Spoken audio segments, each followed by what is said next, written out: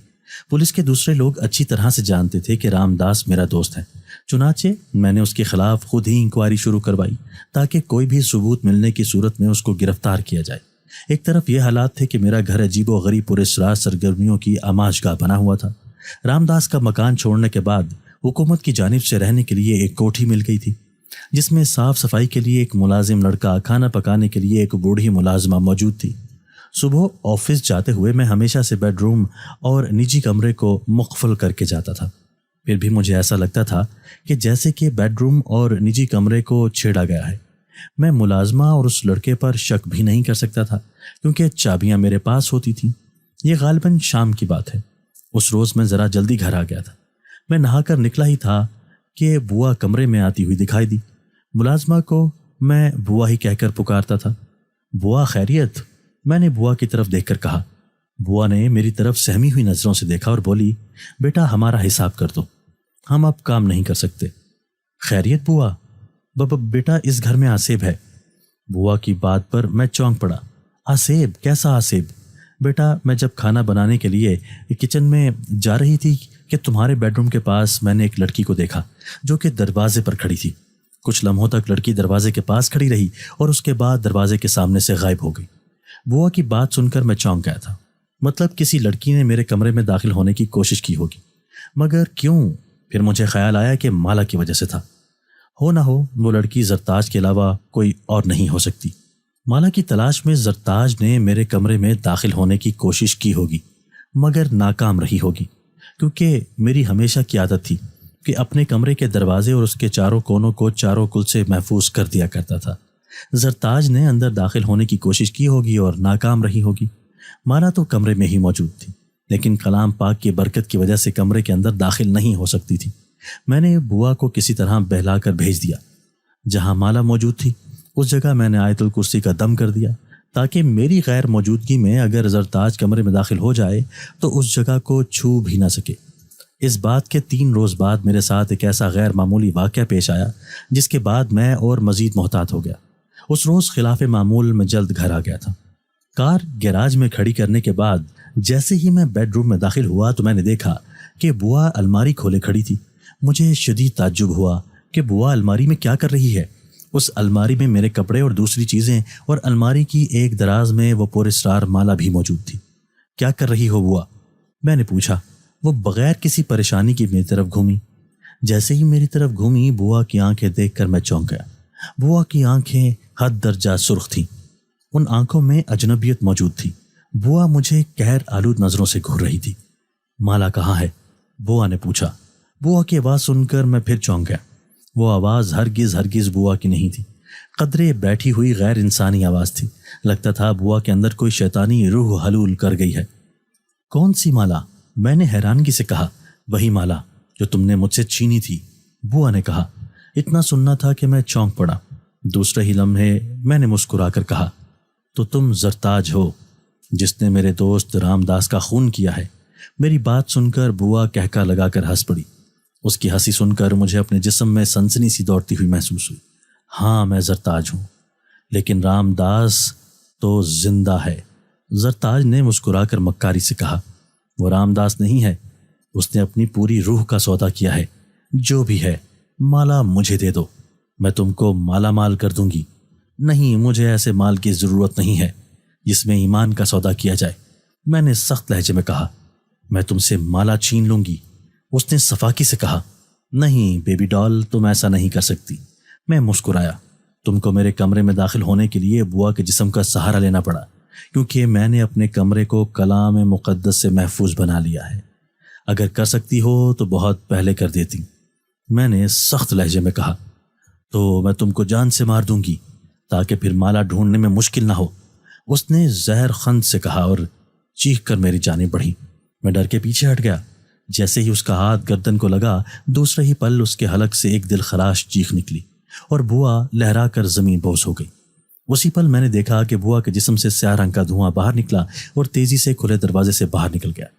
یہ سب میرے لیے نہایت حیران کن تھا، لیکن دوسرے پل ہی میں سمجھ گیا کہ زرتاج کا ہاتھ میرے گلے میں ہے، موجود اس اکسی لاکٹ سے چھو گیا تھا جو میری امی نے گلے میں ڈالا تھا، جس لاکٹ کے اندر اکسی قرآن مجید موجود تھا۔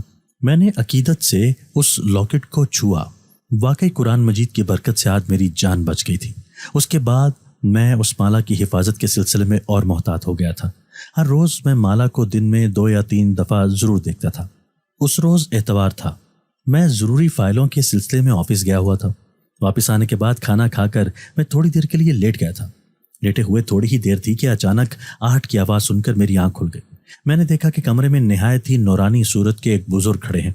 میں نے زندگی میں اتنا نورانی اور خوبصورت چہرہ کبھی نہیں دیکھا تھا۔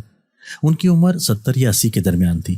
سرخ اور سفید چہرے پر سفید ریش اور ماتھے پر نماز کا نشان ان کے وقار میں اضافہ کر رہا تھا۔ ان کو دیکھ کر میں فوراً اٹھ بیٹھا۔ ان کے جلال اور پروقار شخصیت کو دیکھ کر از خود میں روب میں آ گیا۔ بابا آپ کون ہیں؟ میں ان کی شخصیت سے متاثر ہوتے ہوئے بولا۔ میری بات سن کر بابا کے لبوں پر مسکراہٹ دوڑ گئی۔ ان کی مسکراہٹ بھی بے حد خوبصورت تھی۔ بیٹا خدا کے مقرب بندے اپنی شناخت ظاہر نہیں کرتے۔ بات اتنی خوبصورت تھی کہ میں دل و جان سے ان پر فدا ہو گیا۔ قدرے توقف کے بعد میں نے بابا کو مخاطب کرتے ہوئے پوچھا، بابا میں آپ کی کیا خدمت کر سکتا ہوں؟ میرے لہجے میں سنجیدگی تھی۔ بیٹا ہمیں اپنے علم سے معلوم ہوا ہے زرتاج نامی ایک عورت ابلیس سے معاہدہ کر کے خلق خدا کو بہکا رہی ہے۔ یہ عورت ہر سال ایک نوجوان کو اپنے حسن و شباب کے جال میں پھانس کر اس کی روح شیطان کے حوالے کر دیتی ہے۔ پھر وہ نوجوان ابلیس کا کارندہ بن کر جب تک اس دنیا میں زندہ رہتا ہے لوگوں کو بہکاتا رہتا ہے اور برائیوں کو فروغ دیتا رہتا ہے۔ اس عورت کے پاس ایک مالا ہے جس میں ان نوجوانوں کی روح قید ہوتی ہے۔ وہ مالا تمہارے ہاتھ لگی ہے، تم اس مالا کی حفاظت نہیں کر سکو گے، اس لیے مجھے دے دو، ویسے بھی تمہاری جان کو خطرہ ہے۔ بزرگ کے لہجے میں سنجیدگی تھی، بزرگ کی بات میں وزن تھا۔ چنانچہ میں وہاں سے اٹھ کر الماری کی جانب بڑھا اور جیسے ہی میں نے الماری کھولی، الماری کے پٹ میں لگے آئینے کو دیکھ کر میں چونک گیا۔ آئینہ میں بزرگ کی جگہ اس نوجوان کا عکس نظر آ رہا تھا۔ نوجوان کا عکس دیکھتے ہی میں سمجھ گیا کہ شیطان بزرگ کا روپ لے کر مجھے بہکا کر مالا کو حاصل کرنے آیا ہے۔ آئینے نے اس کی اصلیت واضح کر دی تھی۔ چند لمحے تک سوچنے کے بعد میں نے اس بزرگ کو گہری نظروں سے دیکھنے کے بعد مسکرا کر کہا، حضرت آپ اللہ کے برگزیدہ بندے ہیں، آپ کو اللہ نے نوازا ہے، آپ آ کر خود نکال لیں مالا۔ میں نے پیچھے ہٹتے ہوئے جواب دیا۔ یہ سننا تھا کہ بزرگ کے چہرے پر غصہ آ گیا اور وہ کڑک کر بولے، ناہنجار، تو نے کیا ہم کو اپنا نوکر سمجھ رکھا ہے؟ تو مالا خود نکال کر دے۔ میں نے بھی سخت جواب دیا، بابا جی ضرورت آپ کی ہے، میری نہیں۔ بابا آگ برساتی ہوئی نظروں سے مجھے گھورنے لگے۔ بزرگوں کی شان میں گستاخی تیرے حق میں بہتر نہ ہوگی، بہتری اسی میں ہے کہ مالا دے دو۔ مالا تو نہیں دے رہا، لینی ہے تو آ کر خود لے لو۔ میں نے مسکرا کر کہا۔ میری مسکراہٹ نے جلتی پر تیل کا کام کیا تھا۔ بابا کی آنکھوں میں انگارے ناچنے لگے تھے۔ صاف سی بات تھی کہ میں نے اپنی الماری اور کمرے کو قرآن کی تلاوت کے دم سے محفوظ کر لیا تھا، اس لیے شیطان جانتا تھا کہ اس کو کبھی ہاتھ نہیں لگا سکتا۔ چنانچہ اس نے دھمکیوں سے کام لینا مناسب سمجھا تھا۔ میں تجھے چھوڑوں گا نہیں، اتنا کہہ کر بابا کا روپ بدلنے لگا۔ اب بابا کی جگہ وہی نوجوان کھڑا تھا۔ میں جانتا تھا کہ تم بزرگ کے روپ میں مجھے گمراہ کرنے آئے ہو، کر بھی لیتے اگر آئینے میں تمہارا اصل روپ نہ نظر آ جاتا۔ میں نے سنجیدگی سے کہا۔ جواباً اس نوجوان نے اپنا بھاڑ سا منہ کھولا، میری جانب دیکھ کر ایک چیخ ماری۔ چیخ نکلتے ہی اس کے منہ سے بہت سے سانپ نکل کر فرش پر گرنے لگے تھے۔ سانپ چھوٹے بڑے مختلف اقسام کے تھے۔ سانپ تیزی سے رینگتے ہوئے میری جانب بڑھنے لگے تھے اور میرے حلق سے چیخ نکل گئی۔ پھر میری آنکھ کھل گئی۔ میرا پورا جسم پسینے سے تر ہو رہا تھا۔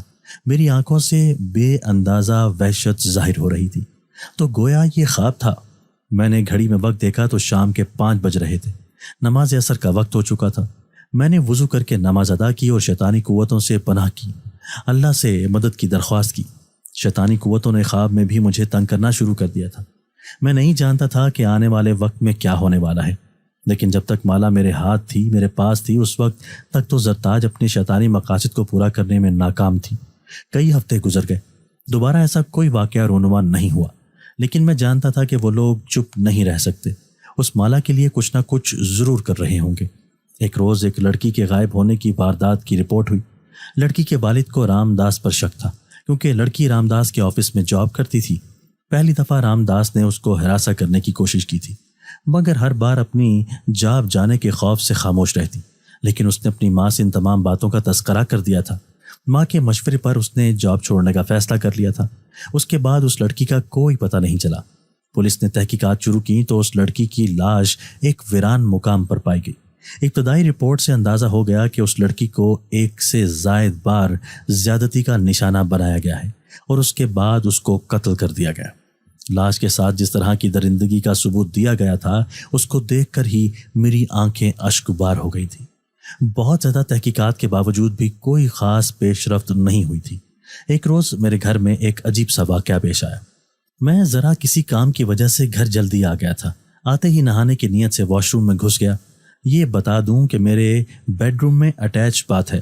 جیسے ہی میں باہر نکلا تو میں اپنے آپ کو کافی پرسکون محسوس کر رہا تھا۔ جیسے ہی میری نظر الماری کی جانب پڑی تو میں بری طرح اچھل پڑا۔ ایک چور تھا جو میرے بیڈ روم والی الماری میں جھکا ہوا تھا۔ اس نے سیاہ رنگ کا چیسٹر زیب تن کر رکھا تھا۔ وہ بڑے ہی اطمینان سے میری الماری میں جھکا کچھ تلاش کر رہا تھا۔ تلاش مالا ہی کی ہو سکتی تھی۔ نوارت ڈیل ڈول سے ہی رام داس کا مشابہ تھا۔ اگر نوارت زرتاج کا کوئی ساتھی ہوتا تو کلام پاک کی تاثیر کے سبب وہ الماری کے نزدیک بھٹک بھی نہیں سکتا تھا۔ الماری کھولنا تو دور کی بات، وہ ہاتھ بھی نہیں لگا سکتا تھا، کیونکہ الماری میں کلام پاک موجود تھا۔ تو وہ کوئی چور تھا جو کہ چوری کی نیت سے ہمارے گھر میں گھسا تھا۔ مگر مالا ہی کی چوری کیوں؟ میں فوراً ہی دبنگ لہجے میں چلایا، خبردار! وہ یوں اچھلا جیسے کسی نے غیر متوقع طور پر چابک رسید کر دیا ہو۔ اس نے میری طرف گھوم کر دیکھا تو اس کے چہرے پر شدید حیرت کے تاثرات نمایاں تھے، گویا میری آمد اس کے لیے غیر متوقع تھی۔ کون ہو تم؟ یہاں کیسے آئے تھے؟ میری آواز سن کر وہ چونکا اور دوسرے ہی پل اس نے دروازے کی جانب چھلانگ لگا دی، لیکن میں بھی غافل نہ تھا۔ اس سے قبل کہ وہ باہر نکل پاتا میں نے اس کو دبوچ لیا اور بڑی پھرتی سے اس کو فرش پر گرا دیا۔ اگر تم نے بھاگنے کی کوشش کی تو یہاں سے تمہاری لاش جائے گی، میں نے سرد لہجے میں کہا۔ میری بات سن کر وہ سہم گیا اور اس کے چہرے سے خوف ظاہر ہونے لگا۔ صاحب، میرا کوئی قصور نہیں، مجھے کہا گیا تھا کہ آپ گھر پر نہیں ہیں، چور نے من مناتے ہوئے جواب دیا۔ تم مجھے جانتے ہو؟ میں نے حیرت سے پوچھا۔ آپ کو اس شہر میں کون نہیں جانتا؟ تم سے کس نے کہا تھا کہ میں گھر پر نہیں ہوں؟ اسی نے جس نے مجھے 10,000 روپے کا لالچ دے کر چوری کرنے بھیجا تھا۔ بہت خوب، میں مسکرایا۔ تم اپنا جرم کسی اور کے سر پر ڈالنے کی کوشش کر رہے ہو، میں نے ترش لہجے میں کہا۔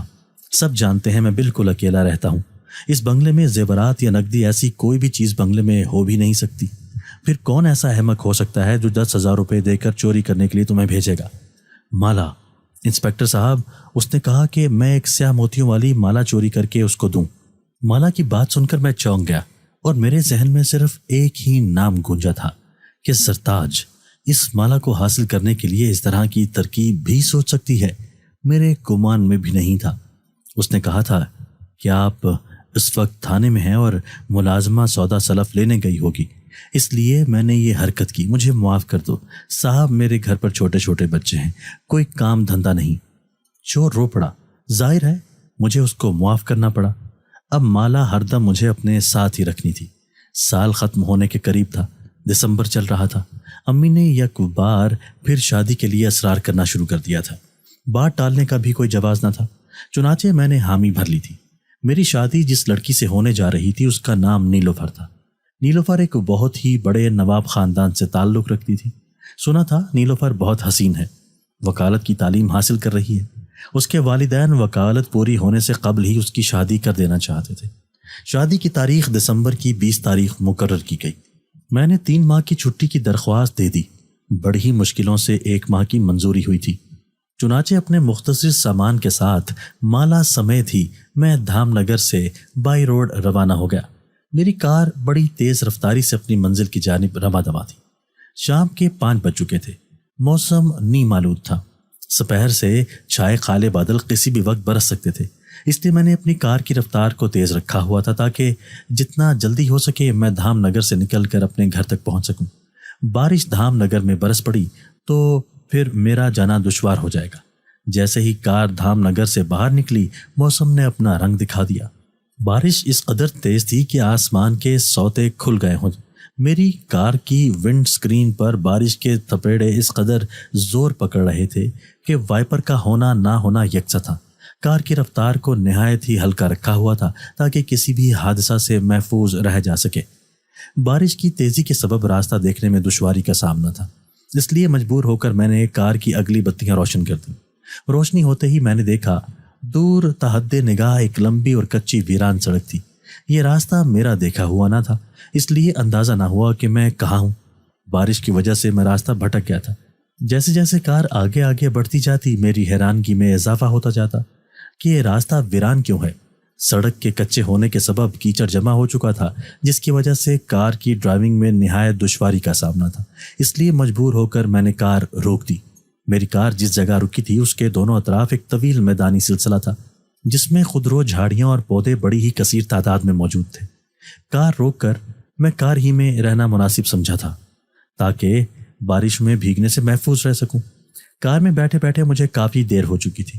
اس دوران مجھے غنودگی بھی محسوس ہونے لگی تھی، اسی لیے میں نے اپنا سر سیٹ سے ٹکا دیا تاکہ کچھ دیر سو سکوں۔